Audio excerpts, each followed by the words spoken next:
Salve, rapaziada, seja bem-vindo a mais vídeos do canal. Então, o vídeo de hoje a gente vai ver aqui o quão bom era o Pelé. Então, eu espero que vocês gostem do vídeo de hoje. Deixa o like aí embaixo para ajudar na divulgação. Deixa o comentário também, pois é muito importante. Vamos lá. Se Pedro Álvares Cabral descobriu o Brasil, o Pelé apresentou o Brasil para o mundo. O rei foi o maior jogador da história do futebol, e seus feitos ficaram para sempre marcados no mundo dos esportes.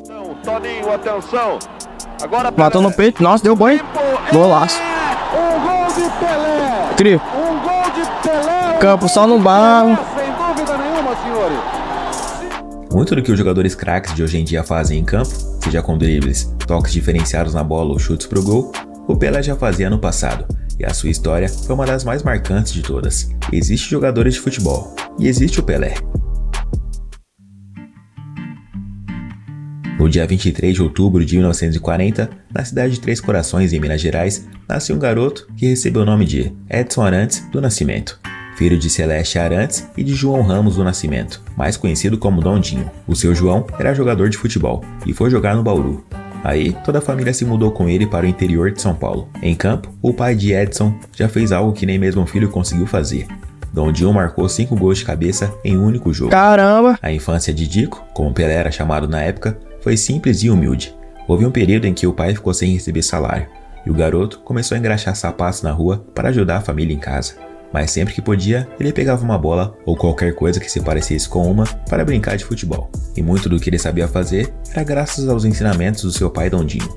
Em 1950, Dico tinha apenas 10 anos e viu seu pai chorando. Ele perguntou o motivo do pai estar triste e cabisbaixo. Aí, o pai Dondinho respondeu: "Porque o Brasil perdeu a Copa do Mundo." Dico virou para ele e disse: "Pai, não chora, que eu vou ganhar uma Copa do Mundo." E pelos times amadores de Bauru, Dico já fazia sua mágica e se tornou Pelé, porque chamava o goleiro Bilé do Vasco dessa maneira e o apelido pegou. No início ele não gostava muito, mas depois tomou gosto. O garoto que encantava com a bola nos pés foi descoberto pelo ex-jogador Valdemar de Brito, que levou o Pelé para jogar no Santos, em 1956. Ele rapidamente se juntou ao time profissional. Nos treinos, Pelé, de apenas 15 anos, fazia coisas mágicas que encantou a todos os jogadores do Peixe. Todos sabiam que um fenômeno estava surgindo. No ano seguinte, ele começou a jogar partidas oficiais pelo Santos e destruía fazendo gol a rodo. Em 1957, em 38 partidas, Pelé marcou 41 gols. Meu Deus, caramba! Fez o jovem ir para a seleção brasileira. E em 1958, era ano de Copa do Mundo, lá na Suécia, e o Pelé foi convocado. Na Europa, ninguém sabia o que era o Brasil. Nosso país até então era desconhecido, e ninguém botava fé na nossa seleção. Para o Pelé, tudo era muito novo, e os jornalistas diziam que o garoto ia sentir a pressão. Mas com apenas 17 anos, Pelé começou a mostrar traços de majestade dentro de campo.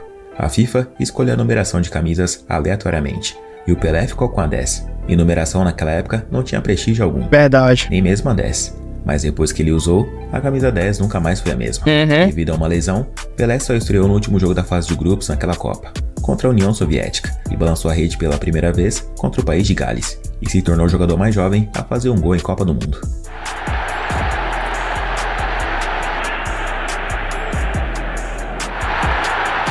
Depois que eles começaram a usar a 10, hein, galera, nunca mais foi a mesma... Esse nunca mais foi deixar de ser conhecido como o número do craque do time ou da seleção, né? Depois que o Pelé chegou a usar essa 10 aí. O cara é incrível. Na semifinal contra a França, o Pelé destruiu. Deu um show de habilidade e marcou 3 gols. Um aproveitando o rebote e o outro aproveitando uma sobra. Já o terceiro, meu amigo, foi um baita golaço. Safe. Que golaço. O Brasil venceu a França por 5-2.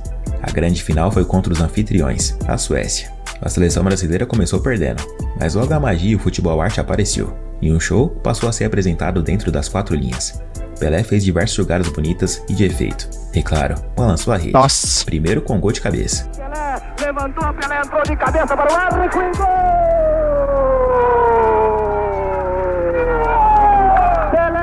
E depois marcou um gol lendário e inesquecível, que entrou para a história das Copas. Tenta levantar para Pelé, escorregou na hora para no peito, domina, drible espetacularmente, bate a bola, gol! Que gol mágico. A galera ainda louca. Magistral gol de Pelé, dentro da área. área. Dominou o adversário. Puxou a bola. Esse filme eu assisti, da história do Pelé. Para o fundo da cidadela contrária. Um gol de Copa do Mundo de Pelé. O Brasil venceu a Suécia por 5-2, com direito a 2 gols de Pelé e um show dos brasileiros que apresentaram o país do futebol para o mundo. A seleção conquistou seu primeiro título de Copa. Pelé, em 4 jogos, marcou 6 gols e se tornou o jogador mais jovem a conquistar uma Copa do Mundo. Com 17 anos, o menino da Vila cumpriu a promessa que tinha feito ao pai 8 anos antes.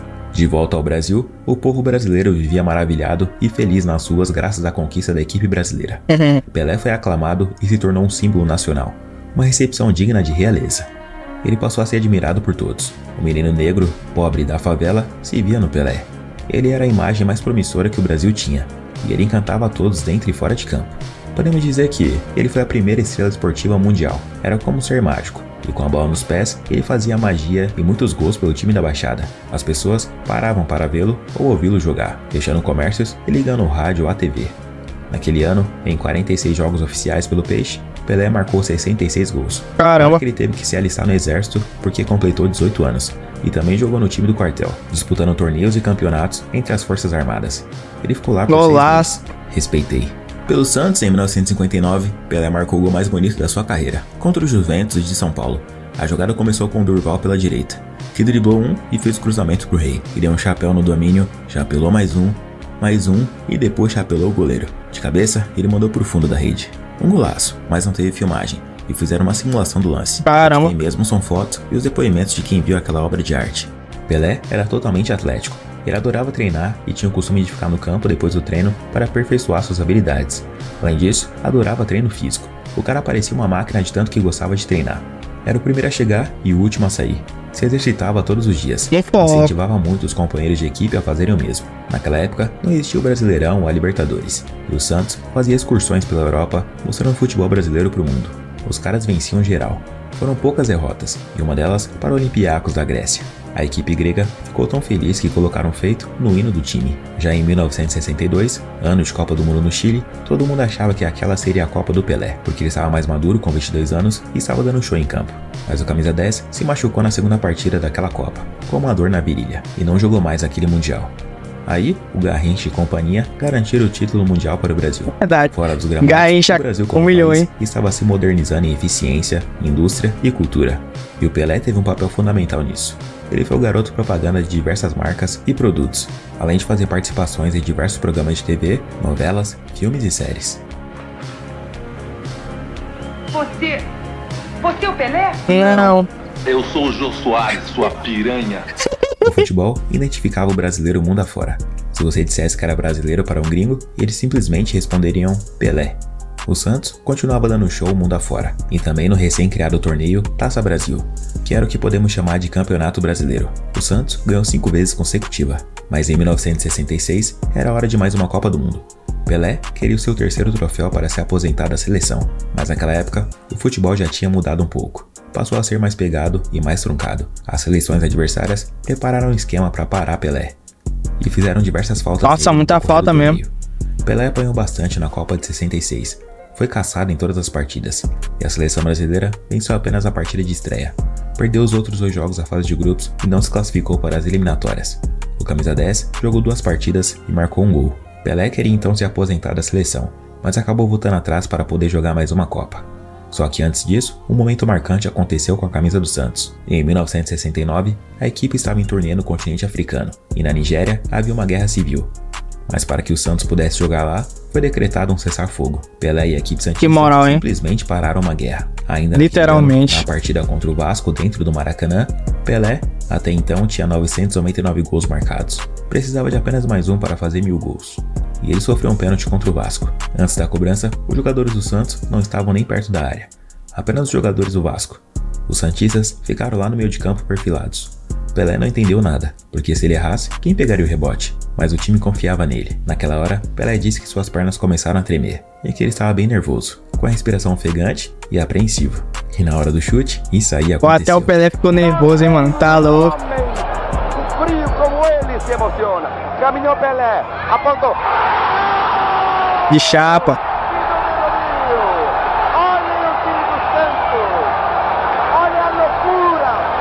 Mil gols. Calor.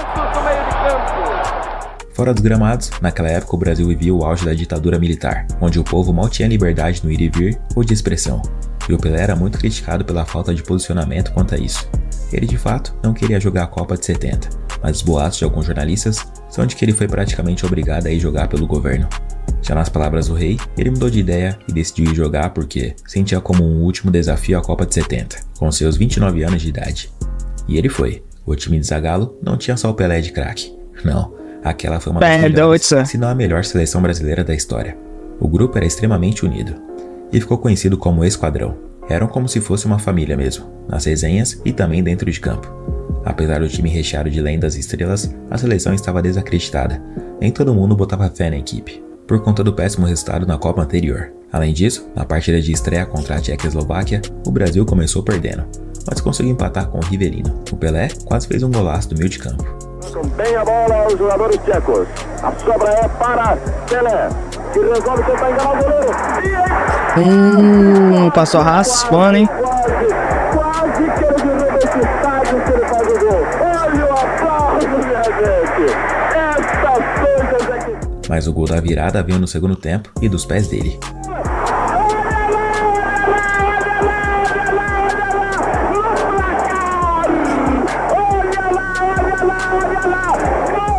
O Brasil venceu por 4-1. O jogo seguinte foi contra a Inglaterra, e o Pelé obrigou o goleiro Gordon Banks a fazer uma das melhores defesas da história do futebol. Nossa. Se esticou todo, hein? Tá louco. Olha o Pelé usando um cordão. Assistência para o Jairzinho balançar a rede. E o Brasil venceu a Inglaterra por 1-0. Contra a Romênia, Pelé marcou 2 gols, sendo um de falta. Um baita golaço. Passou pra ele, apontou a direção. Égua. Uma bomba no meio da barreira. 19 minutos. Explode la perla de Guadalajara. O Brasil venceu a partida por 3-2.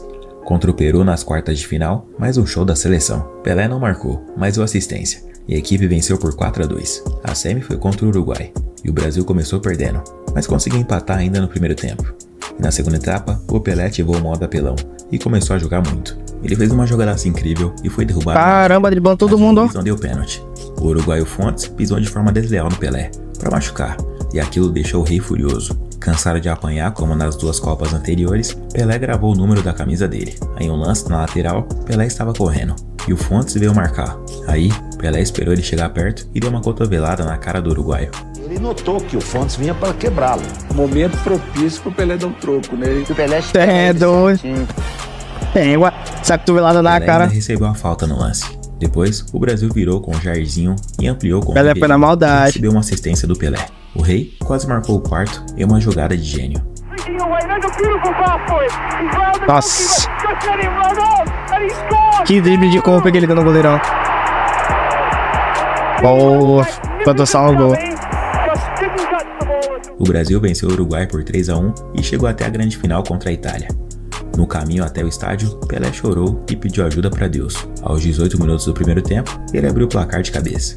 Prepara-se agora, Tostão cobrou para Rivelino e mandou a boca na meta, pula a Pelé, cabeça e o gol!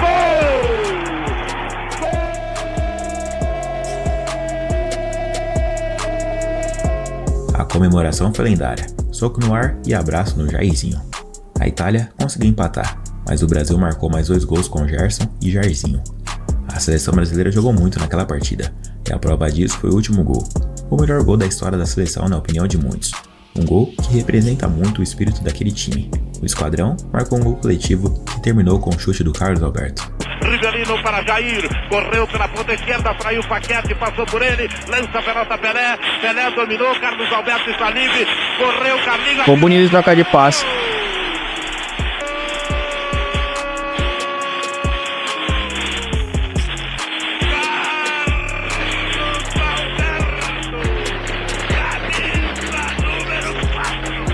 Brasil, tricampeão mundial. O Pelé se aposentou da seleção no ano seguinte, em 1971, com 30 anos de idade. O rei se aproximava do seu fim de carreira e deixou o Santos em 1974, com 1.116 jogos disputados e 1.091 gols marcados. Ele ficou 16 anos no Peixe. Pelé resolveu ir jogar nos Estados Unidos, no time chamado Cosmos, e ficou lá por 3 anos. Ele não era apenas um jogador, era praticamente uma celebridade. Dentro de campo, o Rei fez bonito também. Marcou vários gols, inclusive um de bicicleta. Que golaço.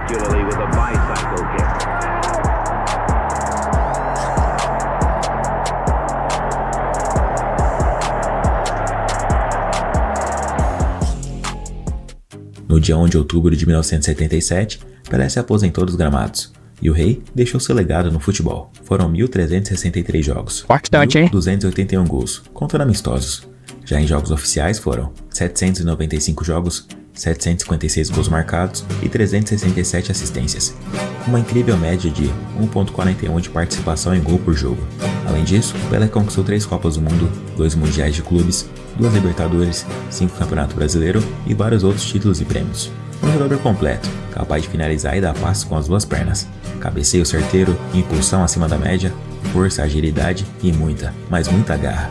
O famoso jogador perfeito. O Rei faleceu no dia 29 de dezembro de 2022, aos 82 vai fazer 2 anos que ele vítima de foi... complicações de um câncer no colo. Que ele foi Mas uma embora. coisa é certa, um rei nunca perde a majestade, e o Pelé jamais será esquecido.